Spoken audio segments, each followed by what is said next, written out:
ಇನ್ನು ಕಾಂಗ್ರೆಸ್ನಲ್ಲಿ ಅಧಿಕಾರ ಹಸ್ತಾಂತರ ವಿಚಾರ ಸಿಎಂ ಸಿದ್ದರಾಮಯ್ಯರಿಂದ ಹೈ ಲೆವೆಲ್ ಮೀಟಿಂಗ್. ಆಪ್ತರ ಜೊತೆ ನಿರಂತರವಾಗಿ ಸಂಪರ್ಕದಲ್ಲಿದ್ದಾರೆ ಸಿದ್ದರಾಮಯ್ಯನವರು.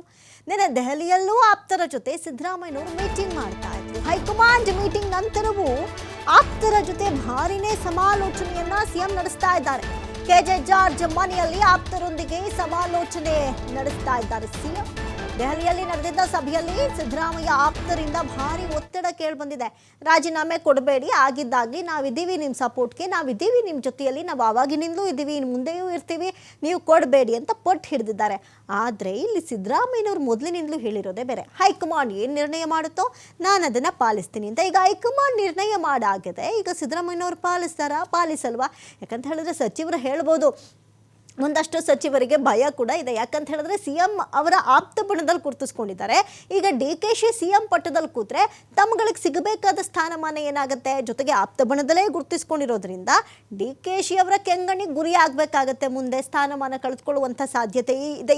ಈಗಿರುವಂಥ ಆಲ್ರೆಡಿ ಒಂದಷ್ಟು ಜನ ಸಚಿವರಿಗೆ ಆ ಸ್ಥಾನ ಕೈ ತಪ್ಪುವಂಥ ಸಾಧ್ಯತೆ ಇದೆಯಲ್ವ. ಹಾಗಾಗಿ ಇವರೇನೋ ಕಂಟಿನ್ಯೂ ಮಾಡಿ ಅಂತ ಹೇಳ್ತಿದ್ದಾರೆ. ಆದರೆ ಹೈಕಮಾಂಡ್ ಮಾತಿಗೆ ಸಿದ್ದರಾಮಯ್ಯನವರು ಬೆಲೆ ಕೊಡಲೇಬೇಕಾಗುತ್ತೆ. ಅದು ಅನಿವಾರ್ಯವೂ ಹೌದು, ಪಕ್ಷದ ಸಿದ್ಧಾಂತವೂ ಹೌದು. ಪಕ್ಷದ ನೀತಿ ನಿಷ್ಠೆಯಲ್ಲಿ ಮೊದಲಿನಿಂದಲೂ ಸಿದ್ದರಾಮಯ್ಯನವರು ಕೇಳ್ಕೊಂಡೇ ಬಂದಿರೋದ್ರಿಂದ ಈಗ ಹೈಕಮಾಂಡ್ ವಿರುದ್ಧವೂ ನಡ್ಕೊಳ್ಳೋಕ್ಕಾಗಲ್ಲ, ಒಂದು ಕಡೆ ಪಕ್ಷದ ವಿರುದ್ಧವೂ ನಡ್ಕೊಳ್ಳೋಕ್ಕಾಗಲ್ಲ, ಒಂದು ಕಡೆ ಪಕ್ಷ ಸಂಘಟನೆಯನ್ನು ಒಡೆಯುವಂಥ ಕೆಲಸಕ್ಕೂ ಮುಂದಾಗಕ್ಕಾಗಲ್ಲ. ಹೌದು, ಸಿದ್ದರಾಮಯ್ಯನವರಿಗೆ ಅವ್ರದ್ದೇ ಆದಂಥ ವರ್ಚಸ್ಸಿದೆ, ಬಹಳಷ್ಟು ಜನರ ಬೆಂಬಲ ಇದೆ, ಎಲ್ಲವೂ ಹೌದು. ಆದರೆ ಈಗ ಒಂದು ಸರ್ಟನ್ ಟೈಮ್ ಬಂದಿದೆ. ಈ ಸರ್ಕಮ್ಸ್ಟೆನ್ಸಸ್ನಲ್ಲಿ ಸಿದ್ದರಾಮಯ್ಯನವರು ಆಪ್ತರ ಸಮಾಲೋಚನೆ ನಡೆಸೋದಿಷ್ಟ, ಅವರ ಆಗು ಹೋಗುಗಳು, ಕಷ್ಟ ಸುಖಗಳು, ದುಃಖ ದುಮ್ಮಾನಗಳನ್ನೆಲ್ಲ ಕೇಳಿದ್ದಾರೆ. ಆದರೆ ಈಗ ಅವ್ರು ಹೇಳ್ದಂಗೆ ನಡೆಯೋಕ್ಕಾಗಲ್ಲ. ಆದರೆ ಒಂದಷ್ಟು ವಿಚಾರಗಳ ಕುರಿತಂತೆ ಚರ್ಚೆ ನಡೆಸ್ಬೋದು. ಇಲ್ಲ, ಇದು ಫೈನಲ್ಲು, ಹೌದು ನಾನು ರಾಜೀನಾಮೆ ಕೊಡಲೇಬೇಕು, ಇದು ಅನಿವಾರ್ಯವೇ ಆದಲ್ಲಿ ಮುಂದೆ ಏನು ಮಾಡಬೇಕು, ಹೇಗಿರಬೇಕು, ಏನೇನೆಲ್ಲ ಡಿಸಿಷನ್ ತೊಗೋಬೇಕು, ಯಾವ ಡಿಸಿಷನ್ ತೊಗೊಂಡ್ರೆ ಯಾವುದು ಉತ್ತಮ. ಯಾಕಂತ ಹೇಳಿದ್ರೆ ಇಂಥವರೇ DCM ಸ್ಥಾನದಲ್ಲಿದ್ದರೆ CM ಅವ್ರನ್ನ ಕಂಟ್ರೋಲ್ ಇಟ್ಕೊಳ್ಬೋದು, ಯಾರಾದರೂ ಆಗಿರಲಿ. ನಮ್ಮ ಮಾತುಗಳಲ್ಲಿ ನಡಿಬೇಕು ಅನ್ನೋದಾದರೆ ಈ ಒಂದು CM ಸ್ಥಾನದ ಬೀಗ ಯಾರ ಹತ್ರನಾದರೂ ಇರಲಿ, ಕೀ ನಮ್ಮ ಹತ್ರ ಇರಲಿ ಅನ್ನುವಂಥದ್ದು ಸಿದ್ದರಾಮಯ್ಯನವರ ಪ್ಲಾನ್ ಆಗಿರ್ಬೋದು. ಸಿದ್ದರಾಮಯ್ಯನವರು ಈಗ ಹಿರಿಯ ರಾಜಕಾರಣಿ, ಒಂದು ಕಡೆ ಎಲ್ಲವೂ ಗೊತ್ತಿರುವಂಥ ರಾಜಕಾರಣಿ, ಏನು ಮಾಡಿದ್ರೆ ಏನಾಗುತ್ತೆ ಅನ್ನುವಂಥ ಪ್ರಬುದ್ಧತೆ ಇರುವಂಥ ರಾಜಕಾರಣಿ ಅಫ್ಕೋರ್ಸ್. ಹಾಗಾಗಿ ಮುಂದೆ ಏನೆಲ್ಲ ಮಾಡಬಹುದು ಅನ್ನುವಂಥ ವಿಚಾರವಾಗಿ ಚರ್ಚೆ ನಡೆಸ್ತಾ ಇದ್ದಾರೋ, ಅಥವಾ ಸಚಿವ ಸ್ಥಾನ ಯಾರು ಮತ್ತೆ ನೂತನವಾಗಿ ಬರ್ತಾರೆ, ಏನೆಲ್ಲ ಆಗತ್ತೆ, ಎಲ್ಲ ವಿಚಾರಗಳ ಕುರಿತಂತೆ ಚರ್ಚೆಯನ್ನು ನಡೆಸ್ತಾ ಇರ್ಬೋದು. ಸದ್ಯಕ್ಕೆ ರಾಜೀನಾಮೆ ಕೊಡಬೇಡಿ ಅಂತ ಹೇಳಿ ಸಿದ್ದರಾಮಯ್ಯನವರ ಆಪ್ತ ಬಳಗದಿಂದ ಒತ್ತಾಯದ ಕೂಗುಗಳು ಕೇಳಿ ಬರ್ತಾ ಇದೆ. ಆದರೆ ಇಲ್ಲಿ ರಾಹುಲ್ ಏನು ಹೇಳಿದಾರೋ ಅದನ್ನು ಕೂಡ ಪಾಲಿಸಬೇಕಾಗತ್ತೆ CM ಅವರು. ನಿನ್ನೆ ದೆಹಲಿಯಲ್ಲೂ ಕೂಡ ನಡೆದಿತ್ತು ಆಪ್ತರ ಸಮಾಲೋಚನೆ. ಈಗ ಮತ್ತೆ ಮೀಟಿಂಗ್ ನಡೀತಾನೆ ಇದೆ. ಒಂದು ಕಡೆ ಈ ಬಿಸಿ ವಾತಾವರಣ, ಹೋಗೋರು ಬರೋರು, ಒಂಥರ ಗೊಂದಲದ ವಾತಾವರಣ ಅಲ್ಲಿ ನಿರ್ಮಾಣ ಆಗ್ಬಿಡುತ್ತೆ. ಈ ಬಗ್ಗೆ ಮತ್ತಷ್ಟು ಮಾಹಿತಿಯನ್ನು ಕೊಡ್ತಾರೆ. ನೇರ ಸಂಪರ್ಕದಲ್ಲಿ ಜಾಯ್ನ್ ಆಗ್ತಾ ಇದ್ದಾರೆ LN ಸ್ವಾಮಿ. ಇಲ್ಲಿ ನಾವು ಪ್ರಮುಖವಾಗಿ ಗಮನಿಸೋದಾದ್ರೆ ಕ್ಷಣಕ್ಕೂ ಏನೋ ಒಂದು ಡಿಫ್ರೆಂಟ್ ಅಂತೂ ಕಾಣಿಸ್ತಾ ಇದೆ. ಈಗಷ್ಟೇ ಪರಮೇಶ್ವರ್ ಒಂದು ಹೇಳಿಕೆಯನ್ನು ಕೊಟ್ಟಿದ್ದಾರೆ, ನಾಳೆ ಎಲ್ಲವೂ ಫೈನಲ್ ಆಗುತ್ತೆ ಅಂತ. ಹಾಗಾದ್ರೆ ನಿಜಕ್ಕೂ ಈಗೇನು ಫೈನಲ್ ಆಗಿಲ್ವಾ, ಅಥವಾ ಈ ಹೇಳಿಕೆಗಳಲ್ಲಿ ದ್ವಂದ್ವ ಕ್ರಿಯೇಟ್ ಮಾಡಿ ಏನಾಗಬಹುದು ಅನ್ನೋದು ತುಂಬಾ ಸರ್ಪ್ರೈಸ್ಡ್ ಆಗಿರುತ್ತೆ? ಏನೆಲ್ಲ ಆಗ್ತಾ ಇದೆ ಸ್ವಾಮಿ? ಅಮೃತ, ಸದ್ಯ CM ನಾಯಕತ್ವಕ್ಕೆ ಇದ್ದಂತಹ ಗೊಂದಲಕ್ಕೆ ಬ್ರೇಕ್ ಬಿದ್ದಿರೋದು ಬಹುತೇಕ ಸ್ಪಷ್ಟನೆ ಸಿಕ್ಕಿದೆ. ಅಧಿಕೃತ ಘೋಷಣೆ ಒಂದೇ ಬಾಕಿ ಇರೋವಂಥದ್ದು. ಯಾಕೆಂದರೆ ನಿನ್ನೆ ಹೈಕಮಾಂಡ್ ಮಟ್ಟದಲ್ಲಿ ಹೈ ವೋಲ್ಟೇಜ್ ಸಭೆ ನಡೆದಿದೆ. CM ಸಿದ್ದರಾಮಯ್ಯ ಸೇರಿದಂತೆ CM DK ಶಿವಕುಮಾರ್ ಜೊತೆ ರಾಹುಲ್ ಗಾಂಧಿ ಪ್ರತ್ಯೇಕವಾದಂಥ ಒಂದು ಮಾತುಕತೆ ಸಭೆಯನ್ನು ಮಾಡಿರೋದಂಥದ್ದು. ಅಂದರೆ ಸುಮಾರು 1 ರಿಂದ 1.5 ಗಂಟೆಗಳ ಕಾಲ ಇಬ್ಬರೂ ನಾಯಕರ ಜೊತೆ ಪ್ರತ್ಯೇಕವಾಗಿ ಮಾತನಾಡಿದ್ದಾರೆ. ಇಬ್ಬರು ನಾಯಕರ ಒಂದು ಮಾಹಿತಿಯನ್ನು ಪಡೆದಿದ್ದಾರೆ ಮತ್ತು ಇಬ್ಬರು ನಾಯಕರ ವಿಚಾರಗಳನ್ನು ರಾಹುಲ್ ಗಾಂಧಿಯವರು ಪಡೆದಿರುವಂಥದ್ದು.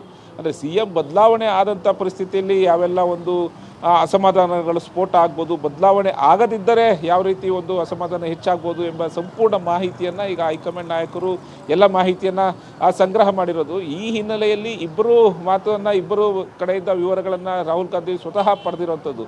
ಹಾಗಾಗಿ ಕೊನೆಯ ಕ್ಷಣದಲ್ಲಿ CM ಸಿದ್ದರಾಮಯ್ಯನವರ ಒಂದು ಬದಲಾವಣೆ ವಿಚಾರಕ್ಕೆ ಸಂಬಂಧಪಟ್ಟಂತೆ ಈಗ ಹೈಕಮಾಂಡ್ ನಾಯಕರೇ ಅಂದರೆ ರಾಹುಲ್ ಗಾಂಧಿಯವರೇ ಸೂಚನೆ ಕೊಟ್ಟಿರೋದ್ರಿಂದ ಈಗ ಅನಿವಾರ್ಯವಾಗಿ CM ಸ್ಥಾನಕ್ಕೆ ರಾಜೀನಾಮೆ ಕೊಡಲೇಬೇಕಾದಂಥ ಪರಿಸ್ಥಿತಿ ಕೂಡ ನಿರ್ಮಾಣ ಆಗಿದೆ.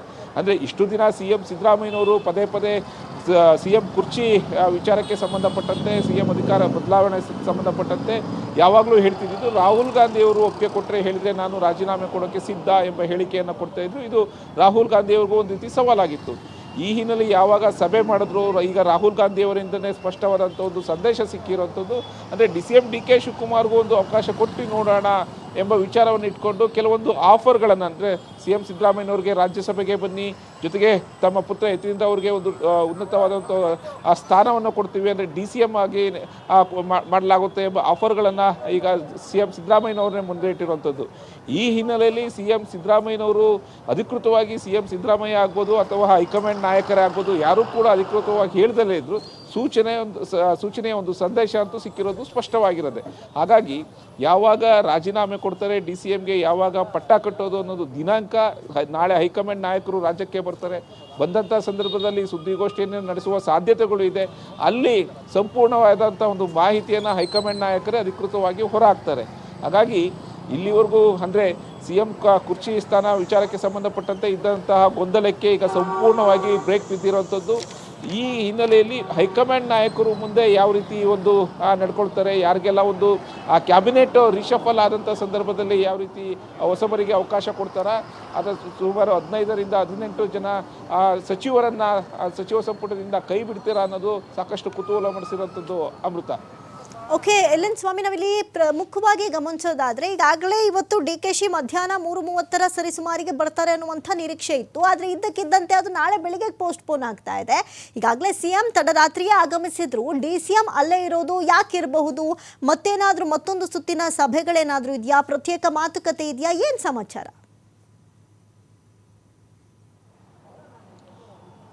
ಖಂಡಿತ ಅಮೃತ, ಈಗಾಗಲೇ DCM DK ಶಿವಕುಮಾರ್ ಇವತ್ತು ಬರ್ತಾರೆ ಎಂಬ ನಿರೀಕ್ಷೆ ಇತ್ತು. ಅವರ ಜೊತೆಗೆ ಕರ್ನಾಟಕ ರಾಜ್ಯ ಕಾಂಗ್ರೆಸ್ ಉಸ್ತುವಾರಿ ಅಂತ ಸುರ್ಜೇವಾಲಾ ಹಾಗೂ KC ವೇಣುಗೋಪಾಲ್ ಅವರು ರಾಜ್ಯಕ್ಕೆ ಆಗಮಿಸುವ ನಿರೀಕ್ಷೆ ಇತ್ತು.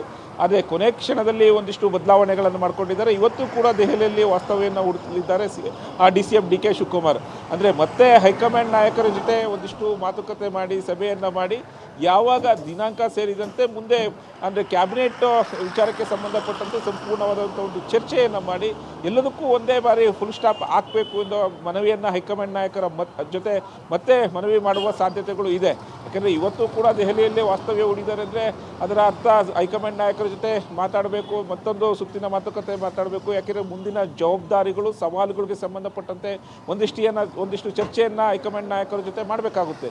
ಈ ಹಿನ್ನೆಲೆಯಲ್ಲಿ ಮತ್ತೆ ಇವತ್ತು ದೆಹಲಿಯಲ್ಲೇ ವಾಸ್ತವ್ಯವನ್ನು ಹೂಡಿ ಹೈಕಮಾಂಡ್ ನಾಯಕರನ್ನು ಭೇಟಿ ಮಾಡ್ತಾರೆ. ನಾಳೆ ರಾಜ್ಯಕ್ಕೆ ಆಗಮಿಸ್ತಾರೆ. ಬಂದ ಬಳಿಕ ಸುದ್ದಿಗೋಷ್ಠಿಯನ್ನು ನಡೆಸುವ ಸಾಧ್ಯತೆಗಳು ಕೂಡ ಇದೆ. ಅಂದರೆ ಹೈಕಮಾಂಡ್ ನಾಯಕರು ಯಾರ್ಯಾರು ಬರ್ತಾರೆ, ಸುರ್ಜೇವಾಲಾ ಸೇರಿದಂತೆ KC ವೇಣುಗೋಪಾಲ್ ಬರ್ತಾ ಇದ್ದಾರೆ.